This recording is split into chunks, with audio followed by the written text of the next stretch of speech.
ଆମର ଅରବିନ୍ଦ ଭାଇ ଆମକୁ ବିସ୍ତୃତ ଭାବେ ସବୁ କଥା କହିସାରିଛନ୍ତି। ମୁଁ ଦୁଇଟି ପଦରେ ନିଜର କଥା ରଖିବି।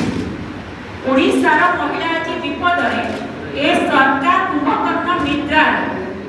ସ୍ପଷ୍ଟ ଗୋଟିଏ ଧାଡ଼ିରେ ମୋ କଥା କହିବି। ଦେଖନ୍ତୁ, ମହିଳା ନିର୍ଯାତନା ରେକର୍ଡ ଭାଙ୍ଗୁଛି, ଏମାନଙ୍କ ନିଦ ଭାଙ୍ଗୁଛି। ଓଲଟି ଏମାନେ ମହିଳା କମିଶନକୁ ଭାଙ୍ଗି ଦେଇ ବସି କାହିଁକି ତାଙ୍କ ଅପାରଗତା ପଦାରେ ପଡ଼ୁଛି। ତେଣୁ ଆଉ କେତେ ଅପାରଗତାକୁ ସେମାନେ ପଦାରେ ପକେଇବେ, ଆଉ କେତେ ମାତ୍ରାରେ ମହିଳା ନିର୍ଯାତନା ରେକର୍ଡ ଭାଙ୍ଗିବ ଆମେ ପ୍ରଶ୍ନ କରୁଛୁ। ଆମେ ବାର ବାର ବିଧାନସଭାରେ କହିଥିଲୁ ମହିଳା ସୁରକ୍ଷା ପାଇଁ ହାଉସ କମିଟି ଗଠନ କରାଯାଉ, କିନ୍ତୁ ହାଉସ କମିଟି ଗଠନ ନ କରି ବିଧାନସଭାରୁ 14 ଜଣ ବିଧାୟକଙ୍କୁ ସସ୍ପେଣ୍ଡ କରି ଦିଆଗଲା। विधानसभा आप देखिए ये हूँ कौन तुम सफलता, एक वर्षर उपलब्धि। जो एक वर्षर उपलब्धि तुम बखाणी हो रिपोर्ट कार्ड लिखुच।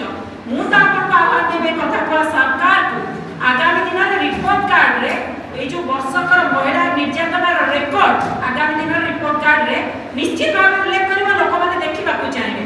तेणु मु दुईटी कथा कहली, महिला कमिशन तुरंत गठन कर हाउस कमिटी महिला सुरक्षा हाउस कमिटी तुरंत गठन कर। आउ अपारगता को तले पकाओ कि लज्जित हो कि आमर जो ओडिशा रे महिला निर्यातना आउ नेशनल न्यूज न पाई। धन्यवाद।